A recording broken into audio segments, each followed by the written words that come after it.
Welcome to this great panel today. I'm Jim Kempner, and coincidentally, I have a booth in the back of aisle C called Jim Kempner Fine Art. So if you're down there, come say hi. I love Prince, not the musician. I love woodcuts, lithographs, etchings, silk screens, aquatints, hard ground, soft ground, spit bite, carborundum. My knees just buckled. This is the club we all belong to, but not everybody does. Prince get a bad connotation from some people that don't know anything about Prince. A collector I was talking to the other day said, I'm not interested in Prince. I don't buy Prince, only originals. So I said, well, I was showing him, I said, these are original prints. You mean unique, like a monoprint? He said, no, I don't buy Prince. I don't buy Prince, just uniques. I said, oh, okay, I can respect that. I said, well, what are you buying these days? He goes, I just bought a fantastic Cindy Sherman photograph. I asked him, do you know where the other 9 uniques are? True story. So today, we are discussing William Kentridge, Prince, and we have with us 3 extraordinary print people. First, I want to give a shout out to David Krut Workshop, who's been around for many decades doing incredible projects with printmaking and books, and he's been working for 30 years with William Kentridge, doing print magic, as I call it. And today we have 2 of the magicians here that work on the prints, on the William Kentridge prints. Jillian Ross, who's been a collaborative printmaker, working with David Krut Workshop for 20 years now, and she's become William Kentridge's primary collaborator on prints in 2003. She's worked on most of the big, ambitious projects that he's done. She now has her print workshop in Saskatoon, Canada. So if you're ever in Saskatoon, drop by. She's an extraordinary printmaker. And we have Phil Sanders, another extraordinary printmaker, who has been working with William Kentridge for over 15 years now with David Krut. He is working on a catalog raisonné of the last 30 years of prints with David Krut has published of William Kentridge. His book, Prints and Their Makers, is fantastic. Please get it and read it if you love prints. We also are thrilled to have Judy Hecker here.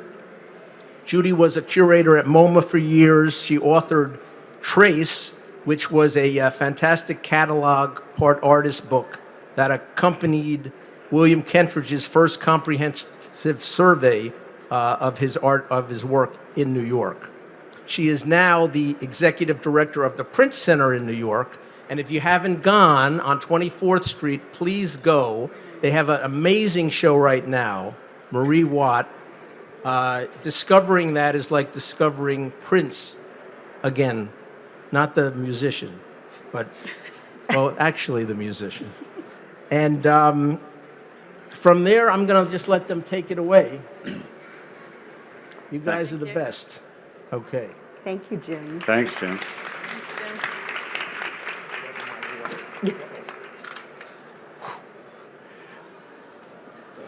Welcome, everyone. And if you can't hear us, let us know. And if we're too loud, let us know.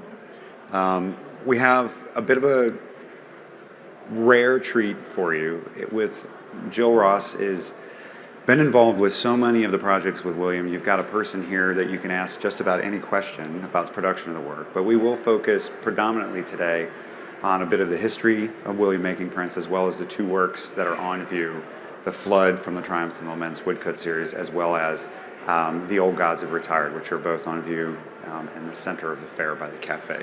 So if you haven't seen them yet, after this talk, you'll probably want to see them.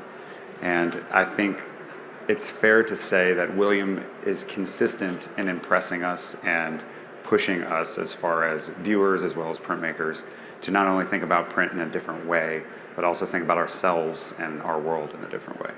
And so we'll start off with Judy giving us a bit of a run through of William's work.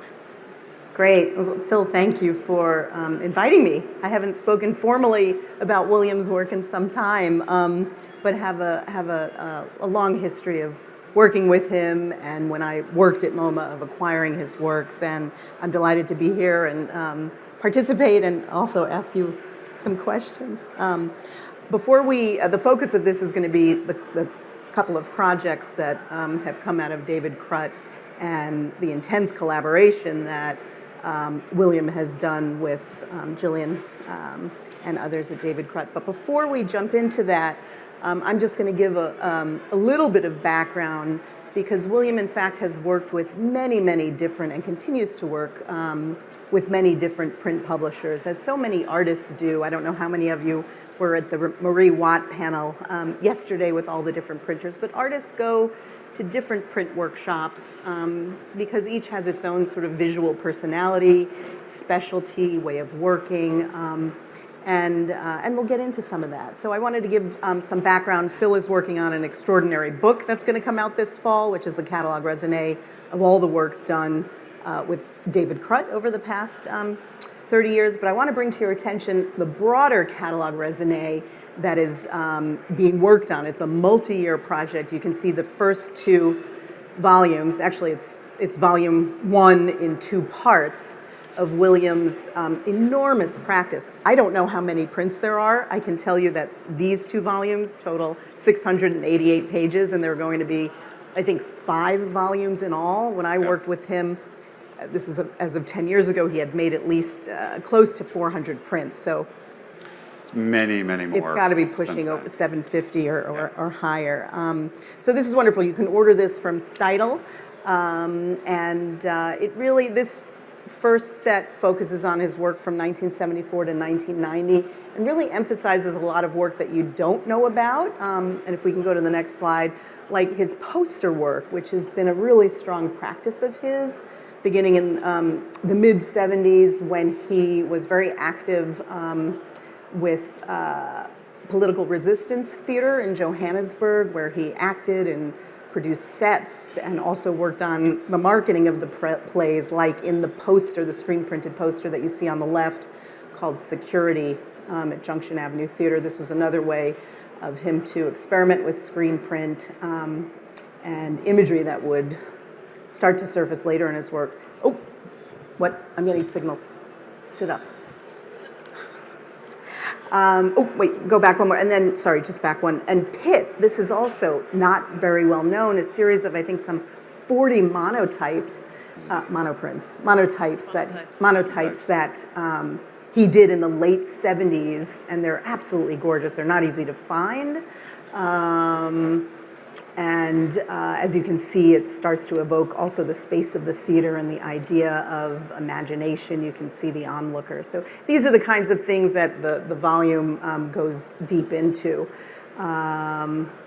This is the show that was at MoMA that I worked on quite a while ago. There have been so many shows since then, recently at the Royal Academy, at the Broad Space out in LA. But this is the one that I worked on, so I can speak about this one. And the reason I want to bring it up is because it was groundbreaking in the number of prints that we infused the show with. The exhibition was actually, William Kentridge 5 Themes was organized by Mark Rosenthal for SF MoMA. And MoMA took the show, but really shaped it for the New York audience and made it more relevant to MoMA's collection, which at the time included some 50 prints. MoMA had focused on, if you can go back just one more, so sorry. It's okay. Should I do the thing? Yeah. Maybe it's easier. What was so interesting is the original show only had one set of prints. You can see the small ubu prints on the wall. It's a set of 8. I think those were the only prints in the show. So it was really great to kind of challenge the installation and deal with shifts in scale in this space. And ubu is just one of the great first sets of prints that I think MoMA bought, where you can, and it was done with Malcolm Christian at Caversham Press, and you can see his interest in layering and storyboarding, and this all came out actually in the lead up. This is where he storyboarded Ubu and the Truth Commission, which was ultimately a play, also an animation. So Prince really gave rise, in this case, to a play and an animation, which was very exciting and continues to happen for his work. You can see also here more prints and books in the exhibition, and we were very spoiled with these enormous galleries which were off the atrium on the second floor of MoMA, and so it was the first monographic show in that space, and so we really were able to spread out the prints. You can see here Portage in the case, and then the 2 prints on the left, Telephone Lady and Tree Man, Portage, and you can see a detail of it here was done with Mark Atwood at Artists Press in White River, and is an edition with torn black paper on found encyclopedia pages that have been deacidified, and this is something that you will see again and again in his work. And then one of the lino cuts of a couple that he did that were printed at Artists Proof Studio, founded and run by Kim Berman in Johannesburg, who I think still has the biggest press in South Africa, or no, not anymore, yeah.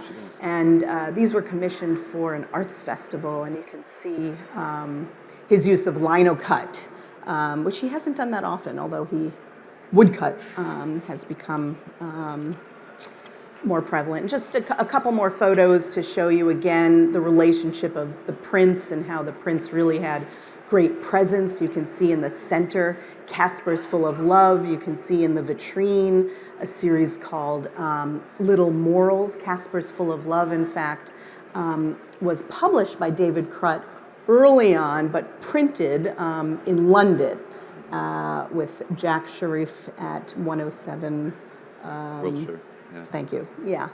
And this actually was his biggest at the time etching, which I think was actually an engraving and roulette and dry point, which he had attempted to print on his own, but found that it took about 3 hours to ink the plate for each pull. And he said, I'm going to stick to the creative side and leave the printing to the artist. But what's really interesting to see in all of these works is his experimentation not only with different mediums, but also with scale. And here you see a large scale piece, this last room in the exhibition, focused on works in relation to his operas on the left, Learning the Flute, which came out in the lead up to The Magic Flute, his opera, that some of you may have seen at the Brooklyn Academy of Music in 2005, and was a real feat of printing and scale. And on the left, a series, he was working at the time with David Krut on a series of prints related to The Nose, the Shostakovich opera based on the Gogol book that premiered at the Met Opera during the run of this show. And it was an extraordinary series. So you can see how he is not afraid of experimenting, not afraid of pushing the envelope, and we'll get a little bit more to that. And just quickly, this book is this, and it's here as well, a kind of hybrid collection book, artist's book that really took advantage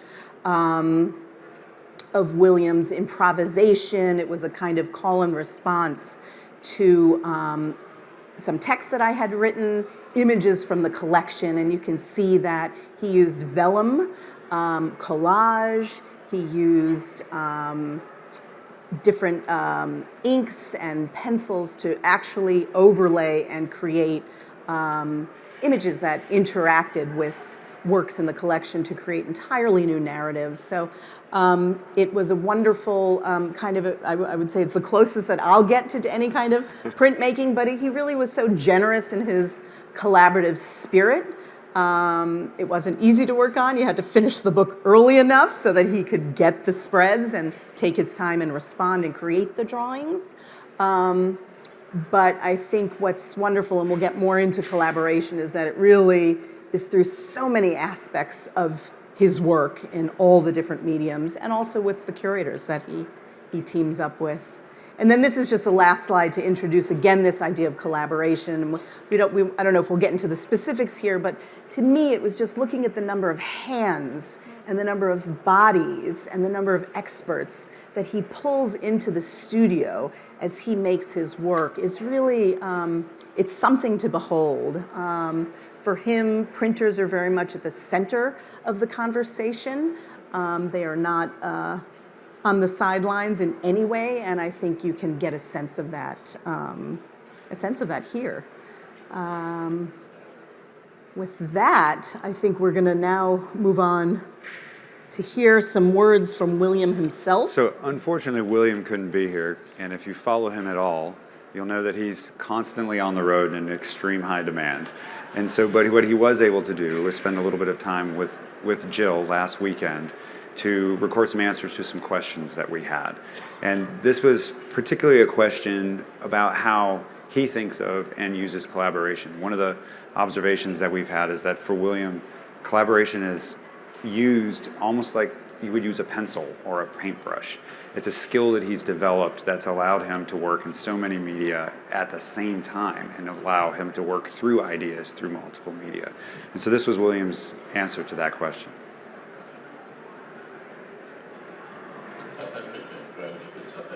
There was such a separation legally enforced between the races and between who could live where. And so, for example, I was at an all-white, all-boys school. So you have a very limited view of the world that comes from that perspective. And to get a wider perspective, it's essential to work with people who, from different viewpoints, whose experience of the world is very different to your own. Otherwise, we're losing such a narrow world. So collaboration starts from understanding the limitations of the individual view, the possibilities of seeing the world anew through the work with different collaborators. So they're not technicians at the service of my vision. It's very much an image of the world that's shaped by an accumulation. That's, for example, in the theatre project. But there's also vital collaboration in printmaking, where the finished print is always somewhere between the printmaker, the master printer, and the artist. And so the prints I make with different printmakers and different studios are very different in what I expect, what a starting point could be. I suppose sometimes the knowledge of the style of inking that a particular printer has, which printers work with their hand, with the dry point in a particular way and get a certain kind of burr, and others that have a much more polished, thinner burr. And that's both knowing how the print will come out, but also knowing an attitude towards the plate that I would then bring when working with that printer. And so that's also a vital, that conversation is not simply a printer printing a plate that's presented, but particularly if it goes through different proof states. It's an ongoing conversation, a three-way conversation, a four-way conversation. The conversation with the artist and the plate, and then between the plate and the proof on the other side as it goes through the press, and the printer in between sending it through the press, and then reworking with the plate in the light of the unsatisfactory proof, and the view of the ability of the printer to adjust not just the plate, but everything on it, pressure, the paper, the dampness, the texture, the nature of the pigments. So by now it's easy, as I used to do my own printing, print all the prints myself, but now it's inconceivable not to have this layer of collaboration. And this brings us to the beginning of Jill's relationship and working with William. This was a series called The Doves, which is in the collection of the Museum of Modern Art. And this is where you really got to start to learn who William was as an artist, and he got to learn who you were as a printer. And It's a little intimidating. just a little bit for that first time. And so, you know, fast forward several years, and as being someone who's been involved in the David Krut orbit, Go back one Go slide back. for a second. We want to talk about the dove. Just for a minute. I began my career because David Krut allowed me a space to work in as clean hands to a printmaker who was working in the studio at the time. And he answered a phone call when I wanted to become an intern, and I didn't meet him for 4 months. Then I started working in the studio there, and within a few months I was working in the workshop, and within about a year and a half I was running projects, and David had William make a plate when I had been in the studio for I think only 4 months on my own.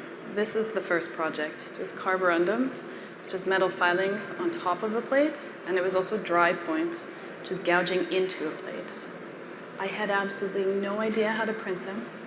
And I said, I remember specifically walking into the Standard Bank gallery, and William came across the entire gallery, which is an enormous space, straight towards me to ask how the proofs were, how the print was looking, and he was going to come into the studio the next day. I told him I had no idea because I hadn't yet printed them, and he arrived the next morning at 10 a.m. I couldn't figure out how to get enough pressure for these particular prints, and they were terrible. I showed him my very first prints, and he said, do this, this, this, this, and I'll come back later today. And they were perfect. William knows the making of marks. He understands the nuance. We were talking about like the palm of your hand, how to wipe a plate, all of the above. There is something magical. So the very first project that I worked on with William was a series of 10 different iterations, 10 states of the same plate. And so I learned within the one work, it took a year to print, and over that time we made a series of probably 15 other images, in actual fact, but it was learning each other's process and how the history of the plate is the most important part. How one doesn't try to clean it up or polish it away. It's about how it grows, and you can't make those marks in any other way. Sorry. Yeah, just to add, I mean, so there is no sort of final edition, right? I mean, I think the final print is the bird at rest, and there are 10 of these altogether, right? And they're all in MoMA's collection. You just see 5 here, but it is about literally the movement and flight and the recording of time and process and what happens in the studio. And it's just such a fascinating comment on the medium. and as someone who's been involved with the David Krut Workshop orbit for some time now, fast forwarding from that experience of Jill's in the very beginning to this project, the Triumphs and Laments woodcuts series, which is based off of the ephemeral work that he did along the Tiber River in Rome. This is now kind of the opposite end. And when you hear William talking about how the prints are somewhere between the printer and the artist, this is Jill pushing the artist in a direction that he wasn't necessarily expecting or thinking to go, and helping him see something a little bit different about a major work. So, I mean, this work series it came out of was a 1/4 mile long work along a wall on a river. And I remember talking to you about this project and asking, how did you come up with the scale? And I think you should tell them how that evolved as I go through the images in the series. We had just finished the Universal Archive series of linocuts that were each printed from William's ink wash drawings on dictionary pages. And the beginning of that project was constructed out of a morning's worth of productive procrastination, as William describes it. And it evolved into a series of almost 80 different artworks, but over 6,500 pieces of dictionary that we printed, and one work that consists of 104 sheets of overlapping paper and all these linocuts. And there was, next door to the David Krut Workshop in downtown Johannesburg at Arts on Main, is William's Theatre and Sculpture Studio. And William had a stencil for the wall drawing along the Tiber River, which extends almost to as long as the panel of the wall just there. And I simply couldn't understand. And I had just been to New York, and I saw the Frank Stella retrospective at the new Whitney Museum. And when I came back to Johannesburg, I saw this stencil, and William showed me some of the drawings that he was doing in preparation for the works along the Tiber, but the wall didn't exist. It was only when we finished the very first woodcut was the wall actually completed, and we got to experience what it would feel. But the stencil, the size of the stencil, having seen Frank Stella's works with Ken Tyler, had absolutely blown me away. And I just thought, how are we going to make all of these small woodcuts? William wanted them to be woodcuts so they can be viewed from afar as black and white, and upon closer inspection, you would see the natural wood grains. So I thought, let us try 12 different wood grains. I found every single piece I could possibly muster, put it together, had a carving team carve very quickly some of the faces, and obviously the gesture of any of these wood grains can draw down the face, or it can uplift the face, or pull you back and forth. And as soon as we made one in a large scale, it just became very obvious that we shouldn't work on a small scale, but rather something that would remain long after the wall wouldn't, but a series of, and he was working with Artist Proof Studios at the same time on that figure with one that's only, I think, become a monoprint, because it has a dry point underneath a hand-painted version. So there was only just one ever, but the scale of it was enormous. So it's all these combinations of seeing what William's doing in his studio, in somebody else's studio, and the collaborative teams that are in different parts of Johannesburg too, that we conceived of this woodcut project that I could go on about, that eventually became torn up pieces of paper. I'm interested. These are what, about like 6 or 7 feet tall? Or, feet I'm bad with. It's just okay, under 2 meters, whatever. Or, yeah. They're about approximately 2 meters tall, and this particular one is a diptych that's 3.5 meters long. Do you think he was thinking big? I mean, he has no trouble shifting scales, as you saw in the installation at MoMA, but I know, and it's so interesting that the Tiber, along the river, I wish we had an image of it, but essentially they are in a way prints, right? Because he created stencils for this. Those are much taller, I think, than these. And it was created by, from what I understand, water blasting. Power washing. It was power washing through the stencil, the dark dirt that had accumulated in Rome over centuries to create white, to clean the stone. And the images emerged out of that. I mean, it was, this was years in the making, but I wonder, the size of those, and actually if you go to Rome, you can still see it's meant to be a kind of environmental piece that wears down over time. And in fact, if you go there now, you can still see. It's actually gone. I saw a little bit of it. It might be a corner here or there. I saw a little there in But they, December. There was still some there. Yeah. Yeah, it was always designed to go away. And I think that was one of the reasons it was so important to do the woodcuts, because there was a deep connection to why the work needed to be made in the first place, and that there should be something of it that should remain. But it was how should it remain, and in what way was that appropriate? And I think, I always laugh at the idea that he originally thought they'd be small, and you just thought that was absurd. No, and I don't think it was that even he had a sense of what they would be. And I think it was very early on in the conversation, he simply said woodcuts. And I just couldn't kind of conceive of what scale they would then be.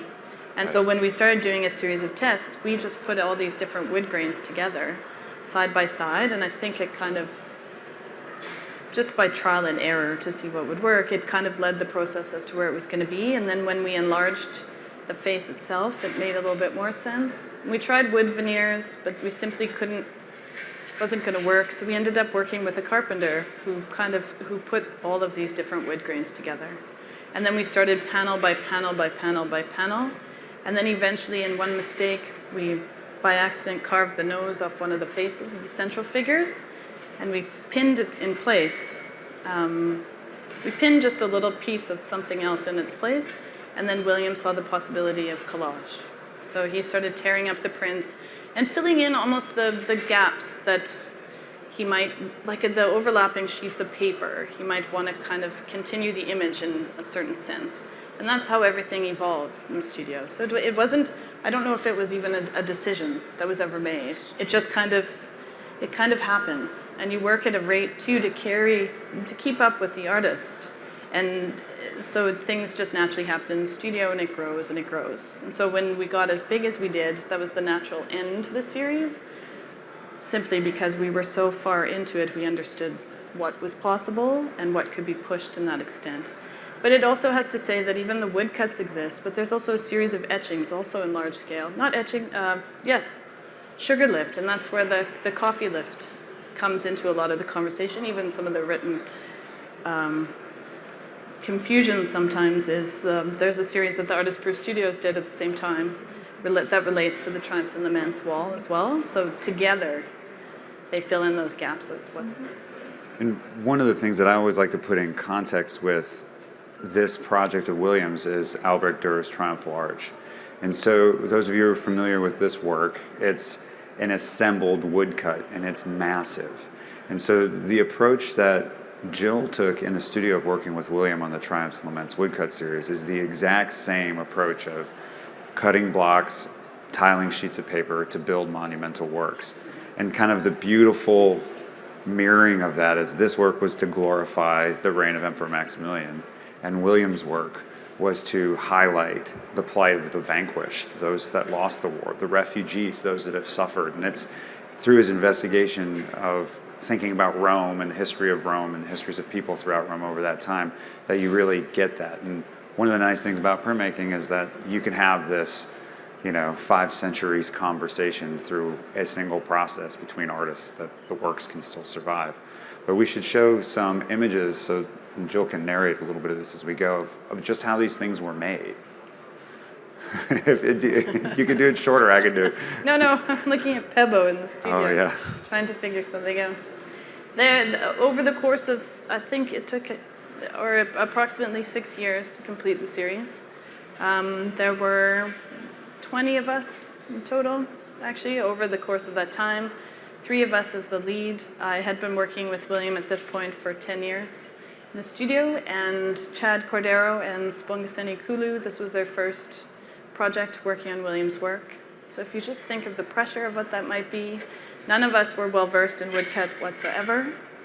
But I think that's where the fluidity and the spontaneity, we just jump in. And when people talk about printmakers saying yes to artists, we do, because collectively we are problem solvers and we can make it however we are going to make it eventually. We can at least try. So this team of carvers, we would trace the image from a projected image of Williams, from a drawing that he would make to scale, so we could have some sort of an understanding. Then we'd make the wood blocks, but after a lot of trial and error as to where to paste the paper. And the carving team, when they had this traced mark, would have to rotate the blocks every 3 minutes at a start. So we just put a timer on so that it wasn't about focusing on one part of the whole, but rather completing the whole. And I would often stop them much sooner so that we could pull a proof for William, because I knew he'd come in at 10 o'clock in the morning. So we'd pull the next proof for him to pin it up on the wall so that he could respond to it. That's William at his very best. You want to see, we are visual people. You need to present him with an image that he can respond to, and he tells you the exact path in which to follow. So there's this, and this is also Pebo Fatsa Mokoena, who's a young artist himself, who David Krut has published some of his prints as well. This is how people become team members, eventually artists that are working in the studio. A lot of us not a lot of us being me, but a lot of the printers in the studio have developed their own work as well. It's in your hands. You have to teach your hands. You have to trust your hands.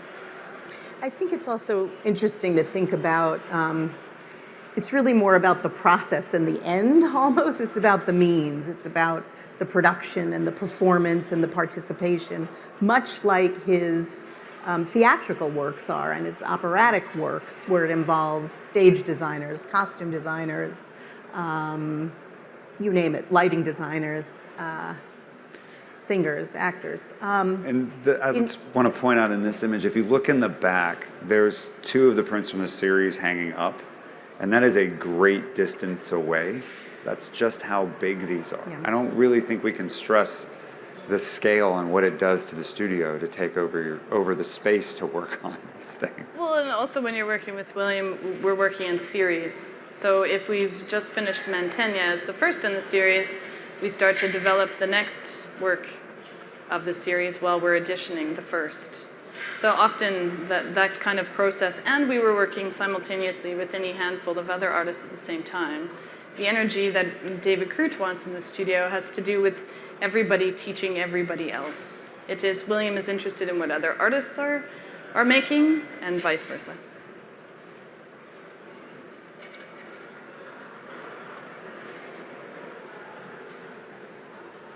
Shall we play this one? Yeah. Time, of course, becomes raw material in the studio. So what's inexorable outside the studio becomes malleable inside the studio. In its most obvious form, working with film, where you transform time into a roll of film. So 4 minutes of film becomes 2 things. It becomes 400 feet of film, so it becomes distance, or it becomes the 800 grams of that roll of film, it becomes weight. And then also transforms the action, which is very quick to do in the real world. If you animate it, it becomes a very slow process. So 1 second in the world becomes 3 days in the studio. When it leaves the studio, it goes back into being 1 minute. So the studio is a laboratory for time. You could run time backwards in the studio when you go to the real world. You smash an object, you run the film backwards and you re-put it in it. So there are metaphors of being able to take things back to undo what you said, to repair, all kind of utopian and impossible, but nonetheless very powerful. To me, that's exactly what he was saying, the workshop as a sort of experimentation and place for production, place for mistakes. And I think that is, so true to his philosophy about art making. It's about improvisation, it's about happenstance, it's about meaning that arises from the overlap and layering of images, and you can see some of that here. And this work, I think, is important to talk about because it's what resulted as a time of isolation for him and a big time of change for you. I think it's important for people to get that sense that the workshop is a real community, it's a family in a lot of ways, and all of its pluses and its minuses. And when COVID hit and everyone was sent away, you're taking people who are used to working with one another and solving problems together and forcing new ways in which to kind of be able to still work together even though there were great distances. And Jill, I think you came to this in a really particular and unique way that has allowed you and William to continue working together in such a close way. And I think you should let them know how and what happened and where you are. That's a really long story, but I don't. I'm very aware of time always. Then I've been embraced in the South African world for I had the pleasure of working and running the David Krut Workshop for 17 years. I have the pleasure of continuing still to work with the David Krut Workshop, the teams, David Krut, and been mentored by David that entire time and William. And when you just see the way in which they work and embrace and kind of bring everybody together, these are people we hold dear. These are relationships that they're hard to explain often to people. But so I found myself in Canada. That's where I'm originally from.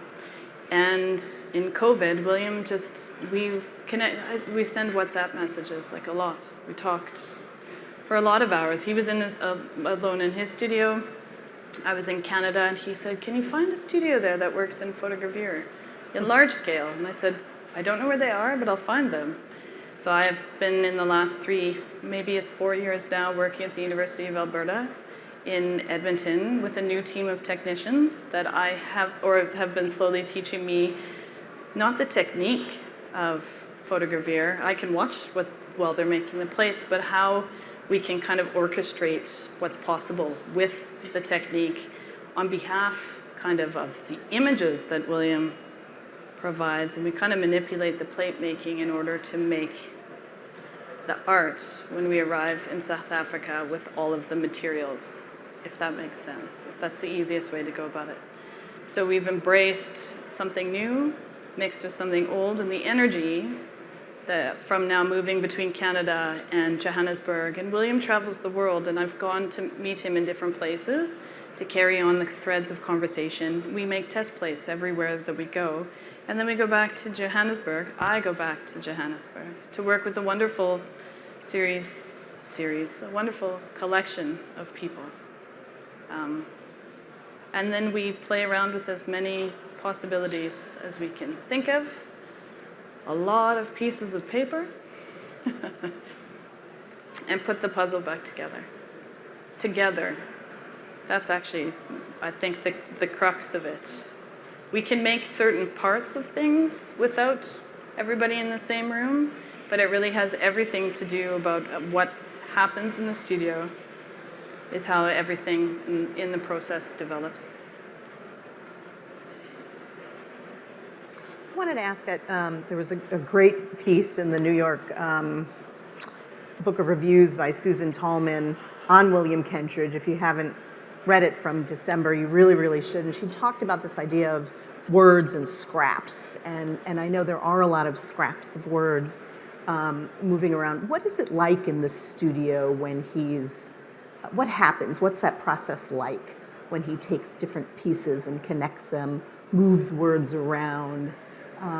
Is it much like it appears in some of his films?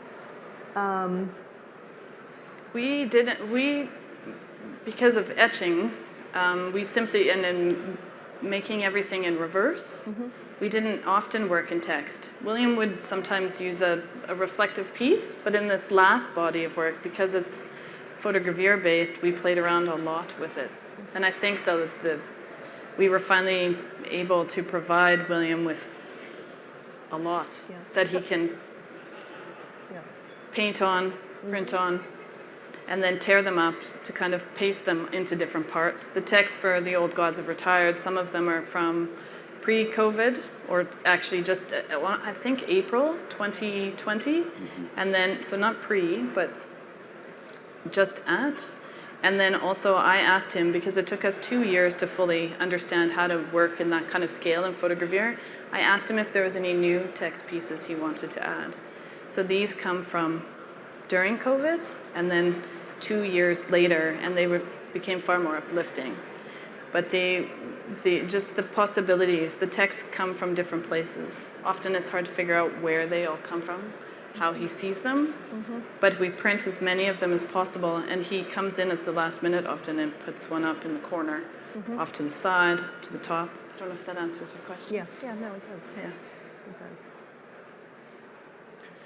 Tell us about color in this print, because color has such a reserved role in William's work historically. There are Very much so.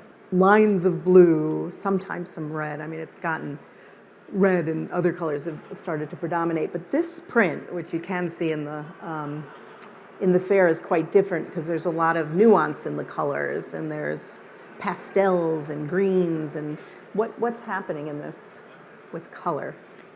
The drawing that William made originally, that this work stems from, had a series of maps, old maps from Rhodesia, so from Zimbabwe, and in the bottom left-hand corner, they act as a a guide to us. And one of the printers at David Krut Workshop is also a painter.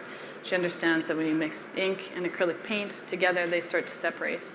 So the ranges of greens that come into this work stem literally from William being able to splash the paints, and then what happens, what's the result. And it was just splashing the different combinations of greens for him onto different types of pieces of paper that he just exploded with for this particular piece. And we're printing, he was hand painting dictionary pages, old Gompi vellum pages, new Gompi vellum, encyclopedias, and so on. I think we should play this. We're going to play this one. Yeah. I think there's an element of all drawing that makes the drawing outside of the artist. It comes from me, but it's more than me. In other words, I make a drawing, but I step away from and walk in the drawing with me. So it's yourself and a trace of behind. And this doubly so with a print, because you make the mark on the matrix, on the plate, on the lithostone, and then that gets further, so that's already one separation. And then there's this radical further separation as it goes through the press. Very often you're disappointed, something that's really beautiful, the lushness and the copper behind the ink gives a richness to the image as it's being inked up. And when you lose the beautiful rich color of the copper from the whiteness of the paper when it gets printed, it feels very harsh, flat. And then the artists try to damage the plate further to try to approximate the richness of the image you were given a glimpse of in the first inking of the plate.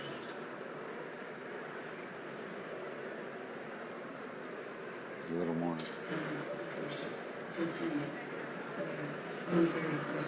That's you. Places that didn't work. There's so many of the courses that just didn't work at the time. That's where they showed that. So the rescuing of the plate, which was a rescuing of the plate, that's both the task of the artist and of the printer. Sometimes change faculties, change the pressure, and the element of sheen color to bring the tonality back. It's then outside of just the artist herself or himself. And it's this dance between the plate, the artist,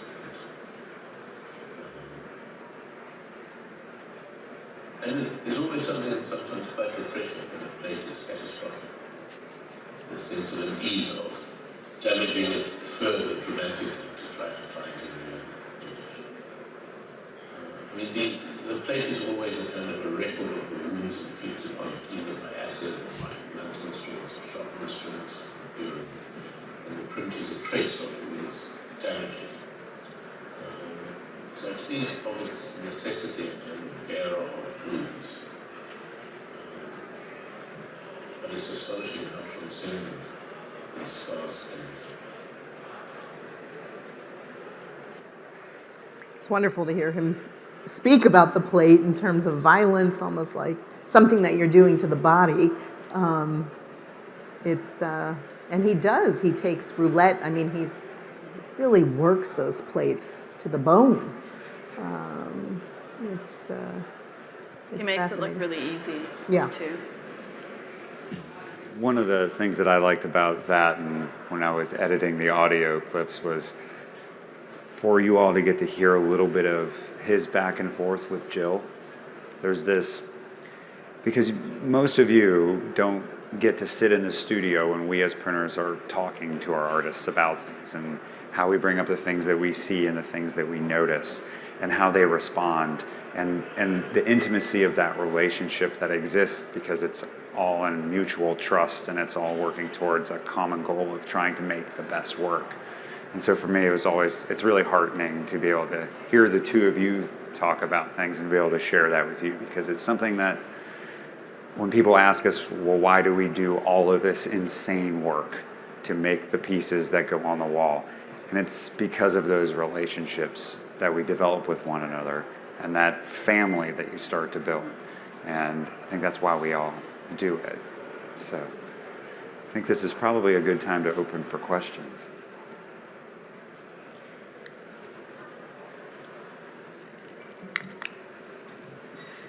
Mike. Thanks so much. I'm interested in the whole process of woodcuts. And I know a little bit about woodworking, and what's the biggest single piece of solid wood did you use for these prints? And what type of wood? And when did they start historically to use plywood to get bigger sheets? Because plywood has gone through tremendous reduction in the size, in the depth of the veneer. So, and also different kinds of wood produce different kinds of textures. What's the biggest, and do they sometimes put a big sheet together by splicing and joining pieces of wood? How does that affect the outcome? So, the process of doing a limestone lithograph, it's a whole process in itself. But some of these, I know the big things are made from a whole series of smaller. But what happens when it gets big? Big sheets of solid wood. I don't think since university printed on big sheets, actually. That was one of my projects long ago. I think that for William's project, they were, as you say, made from a variety of different pieces of wood, but some of them were softwoods and some of them were hardwoods, and some we had to use a Dremel simply because the wood was so hard to carve into, but it was an African wood, so I specifically kept it into the series and for its grain. So we struggled with all of these parts. Some of the pieces have cracked. We did work with the carpenters so that they were laminated to a backing sheet. They have since warped. Sometimes they crack. William loved that they cracked, but for a technical team, working on an edition over the course of, some of them took 6 years in their completion. We would have to put them under pressure and moisten them and keep, it was like quite an ongoing process. But for us, so for those composites, it was very difficult to even go further or bigger than 3/4 of a full sheet of paper. We didn't try to go any bigger than that. Simply, they would crack. And the plywood, I think is actually a very beautiful grain. But when I think back now too, if we hadn't used all those composites, maybe it wouldn't have looked the same kind of feel as the wall along the Tiber did, or the dripping. So you would know more about Yeah, larger. I remember talking to you about the wood and when you were first starting this project and thinking about advice on how to go down the line on it. And, some of the limitations is the size of your press. Yeah. Right? And so in this case, since the paper that you're using is very heavy versus a thin paper, you're going to need that extra pressure. And so how you ink it, how you raise the rope and the grain, all those things are really important. From a plywood perspective, since the beginning of plywood, artists have been working on plywood. There's a great Joseph Albers print here at the fair that was done in the 40s at Black Mountain College on plywood. And so for those of us that print all the time, it's really not so much about what is this material. It's really how will our artists use it and how will that benefit them, and then we kind of figure out how to make it work after the fact. So I've often done a lot of projects where we veneer a different wood grain. Someone wants a mirror type grain, so you get a tree peeled and you split the wood grain, and now you have a kind of a Rorschach type aesthetic to the grain. And if you don't want grain, you use lino cut, right? You use linoleum, you get a nice flat. And so one of the best things about the flood in particular for me is the variation in the grain. And you use different grains for the figures relative to other parts because it created more light or less light based on the quality of the grain. So if you go look at the work, you'll really start to get that sense of just how important the wood was. And that's conversations you had with William and you thinking about how it's going to look and how it's going to be carved. It's a lot of But thinking. also working with William, there's a sketch. He would provide me with a sketch of angles he was considering, but the sketch was done on my notebook very quickly. So where do you put the angle of that wood? Where do you change the nature of that block with this block? It would have to come from me. And so I would try to figure it out, and then I had learned multiple through, again, it's what your muscle memory, it's in your hand, is to make sure that William's Each block would have overlapping areas, so we could tear pieces off and expose what's underneath, or vice versa, put things on top and grow them.